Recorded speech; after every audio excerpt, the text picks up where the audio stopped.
okay? And you want to have a bonker for those times. This is a rolled up towel. You can also use your hands and say quiet, but if you have a puppy who does not like being in the crate and wants to carry on, bark, and drive you nuts, I want you to take this bonker and I want you to give it a firm crack on the crate and say no, or quiet, or knock it off. Okay, and you'll have to adjust. You have to be sure, like, you're not doing it too firm or too soft. And you will have to do this a few times to see what exactly works with your puppy, because every puppy's different. Some are harder, some are softer. Some will be like, some puppies will be like, oh my God, and they quiet down right away. Others will carry on. Don't engage, don't be emotional when you do this, but you want to interrupt them and make them stop, okay? And don't do it 20 times. You're going to do it once, knock it off, see what happens, walk away. Don't buy into when your puppy is carrying on that you will then turn around and let them out of the crate, because they just won and they have just trained you to reinforce their very bad behavior. So be careful and don't do that. The next thing you can do, an alternative to a crate, is an X-Pen. And you can get these at your local pet store. They're called X-Pens or exercise pens. They're like a playpen for when you had a toddler, you put them in the little playpen. It's very similar. It's made out of crate material. Sometimes they're nylon too, but just be careful that you get something that your puppy, sometimes they're hard plastic, but I've seen sometimes, puppies will chew at the nylon ones, so I prefer the wire ones, like the wire crate material. And you just have to see what they have at your pet store, or you can go on Amazon. And you want to get an appropriate size for whatever type of puppy that you have. So make sure that you're looking at the size for the dog. It's really good because it's a lot bigger than a crate, and you can put them in your kitchen or on a linoleum flooring. So if they do have an accident, you can clean it up easily. That's another thing to keep in mind. Just be careful. I wouldn't go for putting it on carpet just because of accidents with puppies. You will also run into that it might be too much freedom for your pup. Even just, it's still a small space, but it is bigger. It's probably 3 times bigger than the crate. And it might be okay for a little time out of the crate to stretch your legs and things like that. But if your puppy starts getting too wild in that bigger area, first of all, take it out, potty it, and then put it back in the crate. If you're home and you just don't have time to be playing with your pup, and you've already put in your training time, you've already walked your puppy, then if the exercise pen works out, fine. Maybe you get an hour out of it, or 2 hours. Maybe sometimes when you put them in there, it only is good for 30 minutes, and then they start to lose their marbles because they have more freedom. Okay, so sometimes when we give more freedom to our puppies, they get a little more crazy, and that's when you have to dial it back, and that's when you want to crate the pup. Okay, because we gotta get them to learn to relax, as hard as that is for a puppy and also a dog. You can't have a crazed pup all the time, okay? The next thing is,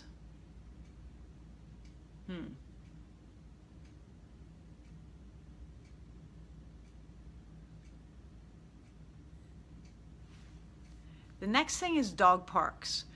A lot of people are very gung-ho on going to dog parks because they feel like, I've got to get my puppy out to socialize. It's true. We want our puppies to experience as many things, as many people and dogs and new experiences every single day. The more they experience, the less likely they are to have problems. But you must be safe about it. Please don't take your puppy to a dog park. Remember that puppies go through stages of vaccination, so you have to be sure that your puppy is fully vaccinated before you start taking it all over Kingdom Come, okay? You can take it in safe areas where you know the environment, and you can trust that your pup's going to be safe and not pick up some virus or sickness. But just to give you a quick example, some pet stores in my area offer puppy socialization, they call it, and they didn't require any vaccination schedule from the people who were bringing their dogs.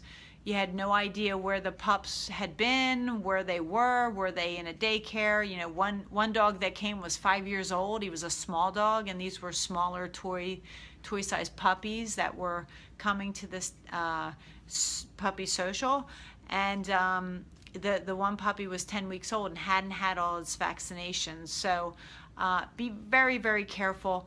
Make sure you talk to your vet if you're not sure, but be sure before you start taking it all over the place, make sure you have at least all the vaccinations before you start doing that.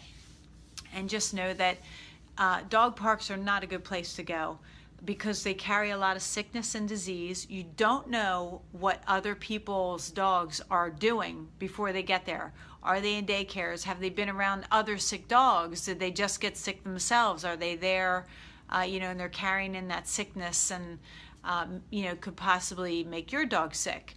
Not to mention that most pet owners don't understand dog behavior and dog body language, so they might be talking to their friend over here, sipping their coffee while their dog is going around mounting every other dog, and they might think that's perfectly normal, but it's not, and it's not okay. You need to be very aware of what's going on in a dog park, and very aware of not only your dog but everyone else's dog.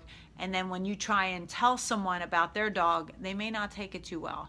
So it's not a good place. I don't encourage it. I don't ever take my dogs there, and I implore you to do the same. Avoid dog parks at all costs. Let me see.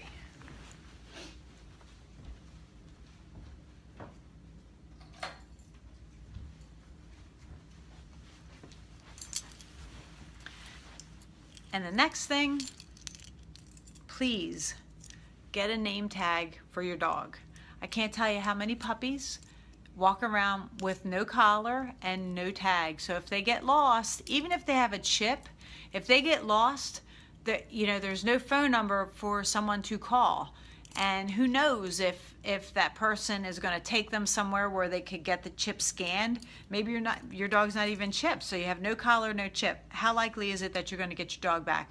It's likely you won't ever see your pup again. So please, please, please get yourself a tag and make sure that you have your emergency contact numbers on that tag.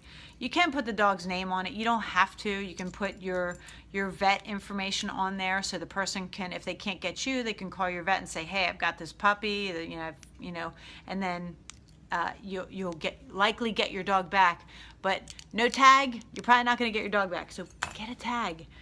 And then the last thing, always advocate for your dog. So if you are out walking your puppy, you want to make sure, it is important that our puppies get to meet new people and other dogs and all of that, but you got to make sure that it's a safe situation. Okay, so if you have a dog coming at you and you don't know this dog, and the person, they swear, oh, my dog's friendly. No, people always say this about their dog, my dog's friendly. Now I can't tell you how many times I would let people, this was before as a dog trainer, didn't know any better, people would always say, my dog's friendly. I can't tell you how many dogs went after my dog because I didn't know, and I thought, oh, your dog is friendly, okay, mine is too, and I would let them meet, and guess what, the dog wasn't friendly.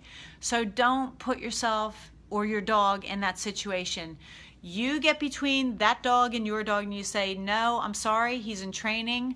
And if you have to, you say, my dog's not friendly, or no, I'm sorry, we're in training, or my dog, whatever excuse you want to give. Some people would feel bad about saying no. Other people are fine with it. Whatever you need to do, advocate for your dog, and don't let someone else let their dog come up and just roll up and meet your dog. Absolutely not. You want it to be safe, in a safe situation, with dogs that you know. And if you're not sure, if you're not 100% sure, then don't do it.